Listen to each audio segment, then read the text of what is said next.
Afternoon, everybody. It's Chris Robinson, Robinson Marketing, with today's post-close grain and livestock comments for Monday, 23rd day of June. Well, we keep just cross our fingers and hope that that acres report on the 30th gives us a foundation for recovery. Lower across the board today, except for the beans. The beans did manage to finish unchanged on the day, up a penny in July, up a quarter cent in November beans. November beans finished at 11.41 and three quarters. I got to tell you, I mean, I sound like a broken record, but the fact that we're still above 11.37, which is the halfway point of the entire year's rally for beans, that is the silver lining. These corn down 2.25 cents at 4.37 and a quarter. July spot corn traded to 4.07. Everybody and his brother out there knows that there's a gap down there at 4.05 and a quarter. The last low was 4.06 and a quarter. So I don't know if the robots want to go get that number or not before the acres report. It feels like it. So we'll have to wait and see if that holds through. Below 4.05, there's support down at 3.85 on the long-term charts. So that's 25 cents from here right now. Now is not the time to have 20-cent puts on defending corn. You want to have the cheapest corn puts you can to defend yourself. And if there's 25 to 30 cents worth of risk, you want 5 to 7 cents, in my opinion, tied up in a put. Because remember, why do we buy a put? Not because we're bearish. We want to defend the revenue that's still on the books. And we also want to leave the upside completely open. Now's not the time to be selling two calls to pay for a put going into a report like this, because if we do get some sort of a weather issue, if we do get lower yields, right? Now the new storyline is it's too wet. It's the wettest first 2 weeks of June that we've had in 100 years. I saw one post on that today. So is that going to negatively impact yields? If you're a bullish farmer, you got to hope so. Or, is all this rain, we don't have very good root structure. If we get some heat later on, that will lower yields. So I know it sounds perverse, but if you want higher prices, you're going to want two things. You're going to want a couple million acres of corn that didn't get planted. We'll find that out on the 30th. And you're going to want yields to drop, because that's the only thing that's going to get these prices higher. So on that note, maintain a cheap put. If you sold anything up there, our average cash sales, every time I make a cash sale, it's out there. It's in black and white forever. Our average cash sale is 488 for D's corn on 30%, and it's 447 for Novi beans. And everything else, we had the highest put that I was able to get for corn when corn was sitting up there at 506, and we were hoping that we'd go at 512, the contract high. Some guys got 480 puts, a lot of 475 puts and 470 puts. Those turned out to do a good job, as we know we dropped down here to 435. Ditto for soybeans. When soybeans got up to 1214, some clients got 1190s, 1180s, a lot of 1170s, and we have rolled all those down. Not because I know the lows are in, that's insane, all right? But what I don't want to have happen is an expensive put go worthless if we rally. And, if you're a farmer or producer, you want to rally. You never want your puts to pay off. It's like, build a house and let it on fire so you get a check from the insurance company because your house burnt down.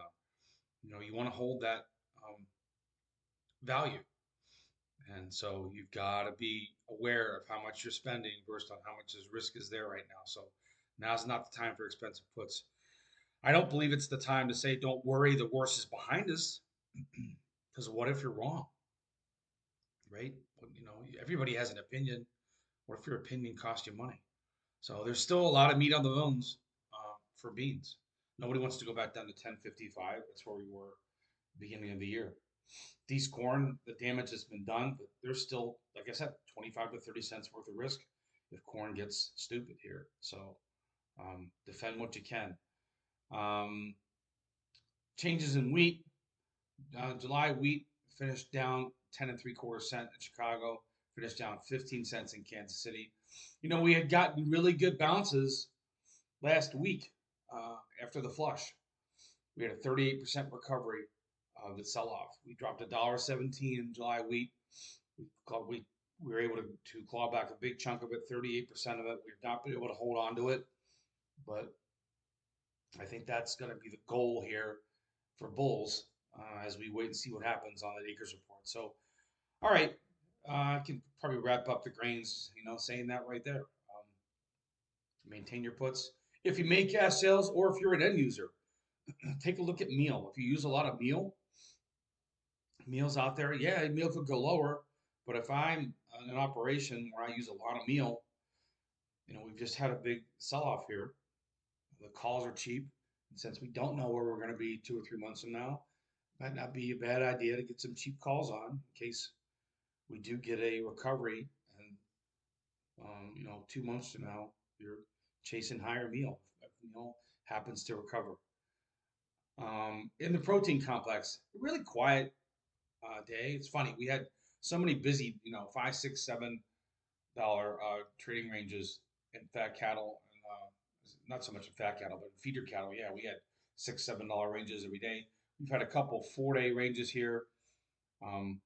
August fat cattle, basically a $2 trading range here today. August fats finished down $1.35 at 246. 246 is huge. I was talking with a client on the phone earlier today. 246 has been tested multiple times going back, so it's a very, very big area. Again, why can't we get to 250? I don't know. We've challenged it 4 times in the last 7 weeks and failed every time. If we could ever get above 250, I think you'd see more money coming on the long side, which is the one positive thing. And people always complain about when the managed funds, flip and get short, like they're short corn now, right? They're short 40,000 corn. They've sold a chunk of their beans. They sold a chunk of their wheat. And they're depending on which wheat you're looking at, they're short wheat. So people hate it when the funds sell. If you look at what's been going on in the protein complex, they're still long. They're long fat cattle. They're long feeder cattle. They added more last week, so they are bet with the producer. And so we'll see. Hopefully that continues. That's probably a risk moving ahead as well, right? If those guys decide to pull the plug, if we got some sort of a flush in the stock market or any sort of bad news in the economy, the first thing they're going to do is get out of those longs. So defend what you can. Keep watching 246 in August fat cattle. August feeders starter step could not get above 71.50 today. Settled down to 2.275 at 368. It's still hanging in there. Still, in relatively good shape compared to where we were on January 4th. No, on June 4th. Remember when they made the announcement of the New World Screwworm, right? We dropped down to 335. So to be sitting at 368, almost 370, it's still a good recovery. And we're within spitting distance of the old contract high up there. So we'll see. A lot of people are arguing now. It used to be, where are we going to see $3 cattle? Now it's, are we going to see $4 cattle? Well, we'll find out together in the next 6 to 8 weeks. And in lean hogs, it started out like, we were going to try and recover, especially in the deferreds. They made a run for the border. It looked like Deese was going to try and take out 75 cents. We finished the day under 74 at 73.60. And again, who's the culprit there? Well, it's supply and demand, but it's also managed money. Managed money has been adding to their shorts. They are long the cattle. They are short the hogs. They are leaning into that short bet. So maintain your puts, maintain your puts, maintain your puts. July hogs, if July hogs take out 94, it opens up the door for potentially a run back down to 90 cents, which is where we were in April of 2025. Stay balanced though, right? If you're selling animals down here and you think that there's a chance that we get a good recovery here in the next 2-3 months, nothing wrong with reowning some of those animals with very, very cheap calls. We are very, very oversold. However, just like the man says, the markets can remain irrational and do weird things for a long, long time before they wake up to reality. So we are going to have a pigs report here coming up in the next week or so. I don't have the specific date in front of me, but I know it's coming up. Forgive me. The Hogs and Pig report may change things a bit there. So that's the wrap up for today. Crude oil under 73 bucks earlier. We traded to 72.48. That's probably going to be something continuing to I would watch. If you look at silver, silver is retesting a huge level here, this 61.60 area. This is the third time we've tested it since the big rally that we've had. Very, very, very key level here. I'm not saying it's going to hold. I don't know if it's going to hold or not. But we're down testing what has been a recent kind of a launching pad. I will say this: if it fails, you better have a plan for what are you going to do. If you're long silver here, and this $60 level fails, have a plan. Don't let yourself get run over. Okay, guys, this is Chris Robinson, Robinson Ag Marketing, 312-638-8868. I do have a daily letter. I did just post the webinar, which is a 15, 20-minute little session where I dig through all the charts and kind of explain what I'm looking at. My background, I spent 22 years on the floor of the Board of Trade as a local. I was not a filling broker. I just traded my own account. I stood there and made a decision every minute of the day, like a lot of other guys did. In 2010, when the floor closed, I began working with farmers and producers. So I've been very, very fortunate to be able to do that here for the last 15 years. And I specialize in working with farmers and ranchers. I specialize in helping you do two things: managing your risk and picking areas that make sense to make good cash sales. So this is Chris. Have a great day. Thank you.